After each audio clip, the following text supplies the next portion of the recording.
Good morning, everybody. This is Gary LeBombard with video number 4, refurbishing and repair of our 1973-05 Eagle.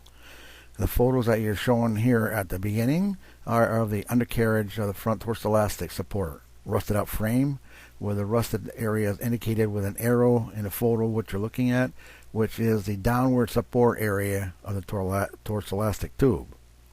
This frame had to be completely cut out and replaced by new 1.5-inch tubing from one side of the bus to the other side. Then I took another 1.5-inch square tubing and installed that underneath it. The original one I just replaced, and then welded both lengths of tubing together. And then I also wanted to beef it up a little bit more, so I added an additional refurbishment. Was done with 3-inch angle iron, 1/4-inch wall thickness from one side to the other. Right up against the two 1.5-inch tubings that I had just now got completed welding in place. And then when I installed this 3-inch angle iron and seal welded it completely to both parts, this installed so much integrity at the end of the bus it isn't funny. But this put additional strength into the torso elastic frame support, and the threat of ever being weak at this point will no longer ever be an issue.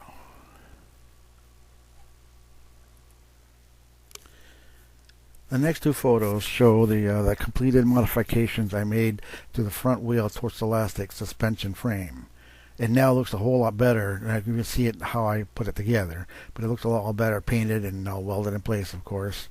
And but this took a lot of time, a lot of material, and lots of extra welding, I can tell you for a fact.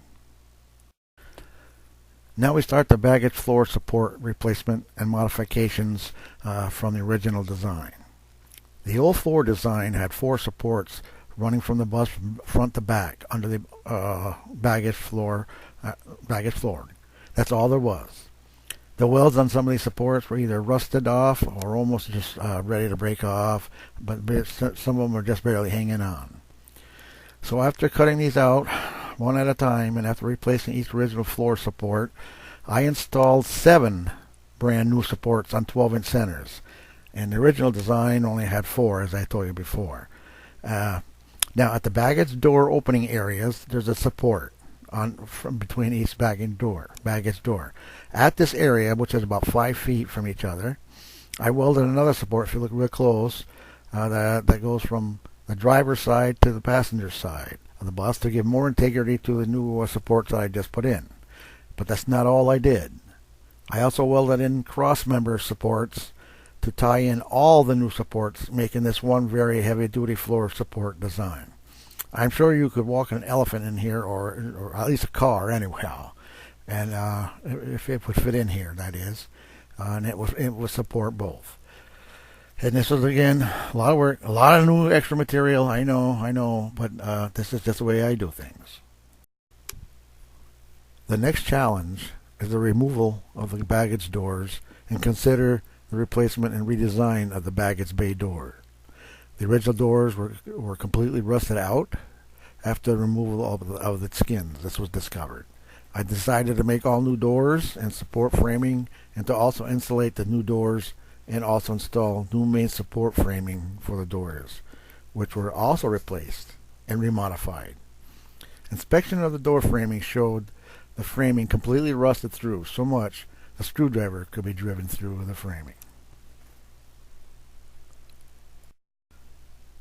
I want to view a few more pictures that I've got here of the baggage bay door framing, so you can see that if you have an Eagle especially, that you can inspect the areas I'm talking about.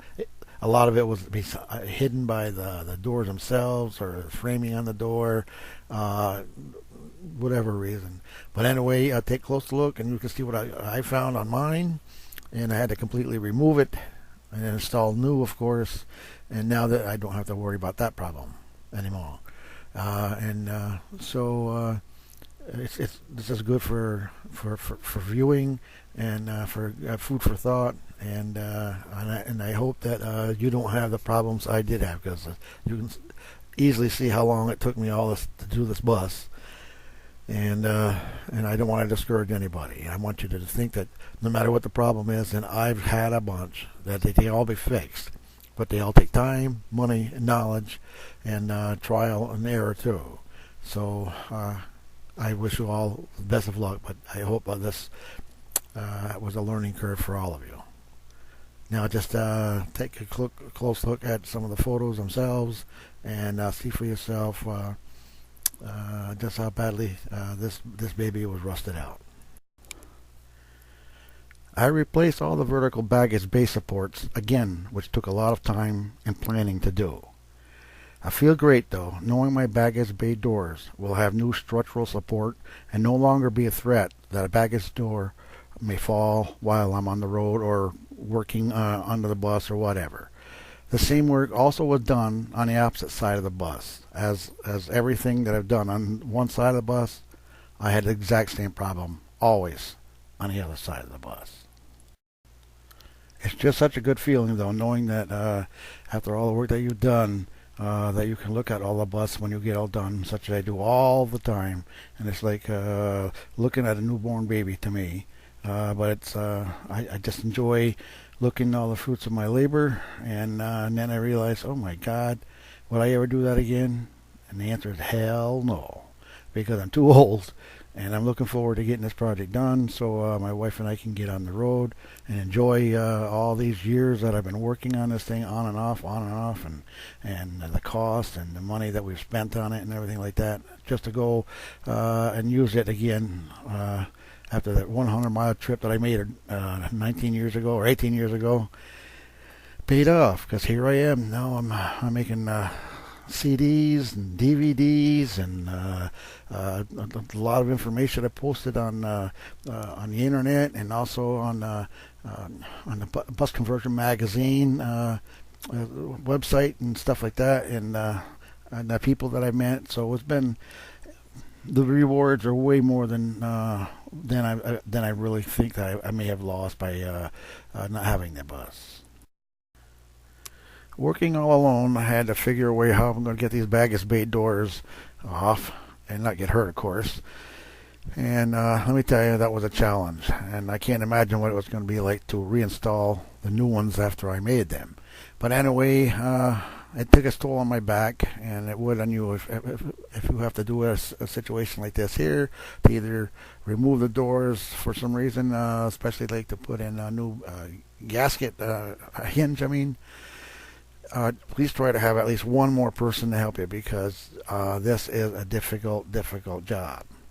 Now, I wanted to make a plan to start salvaging some of the hardware off from the original doors, because I felt like I wanted to use some of the locking devices, the handles and that kind of stuff on the new doors, rather than having to make everything, and also have some of the originality of how the bus worked. And so this was a challenge a little bit, trying to cut and retrieve this hardware and not have something break on you that you can't reuse. But I was able to do it, and it was and it came out quite nice when I put it on the new doors, as you're going to see here. At least I think it did. And if to save money, you're going to do anything. But it just takes a lot of time to try and take something. There's an old saying. I was told this a long time ago. Sometimes you're trying to take a pig's ear and make a silk purse out of it, and you just can't make a silk purse out of a sow's ear. So most of the time, I had a sow's ear here throughout this whole bus. It didn't come out of probably a silk purse, but it came out to where I'm satisfied with it, and I can't wait to drive it and show the efforts of everything that I had to do. But it's difficult to do a job like this on your own, and if you can't, always try to have friends that you trust and will come over and try and not get hurt, of course. You don't want nobody getting hurt by this thing. You can get hurt so many different ways. It isn't funny. Don't ask. I know. But anyway, I'm hoping that these videos will be entertaining to you. But you're going to see exactly the uphill climb that I had to get to where I was able to drive it with my family. Hardware off the original doors was used after cleanup on the new doors to have some originality of the original Eagle design.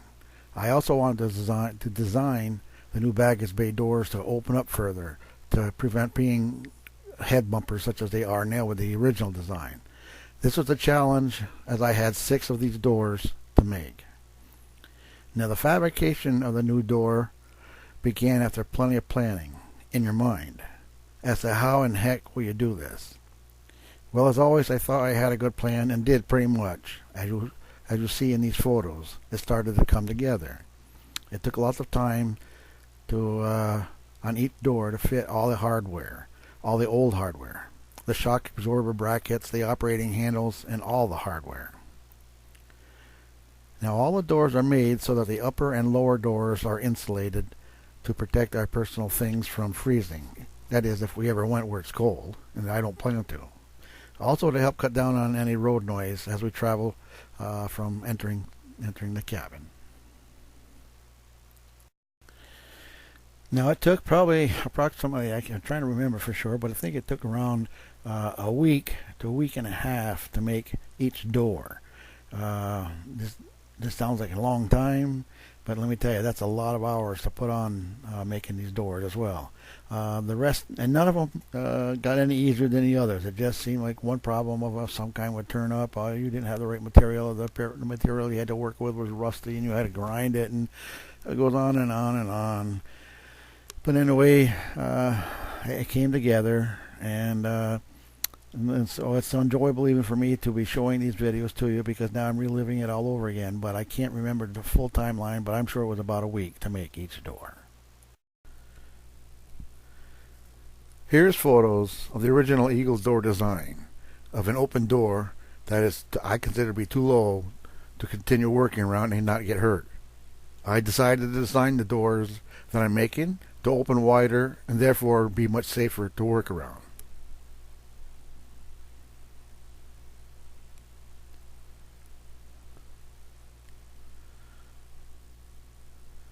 As you will probably see, I have thoroughly eliminated the eagle flute siding and decided to go with smooth siding after seeing an eagle with smooth siding, and I love seeing it. I chose to fabricate 3 doors and fit the new doors in the framing of the bus to see what it would look like before installing the skins on the doors.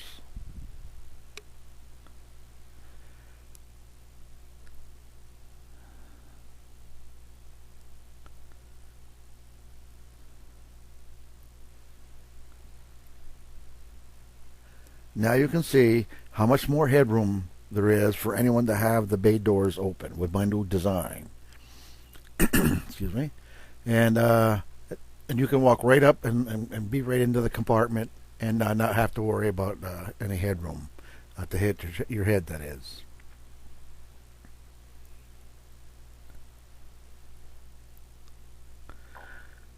I did not have the baggage doors painted at the time of making this video, and only a temporary primer has been applied at the time of making this video. But there will be in future videos there'll be finished product of when I paint the bus and all. You can get a better shot of it right there now where I'm looking at it, and give you an idea of the work that was involved. And I sure wish I had your help. Enjoy the video, and we'll see you later.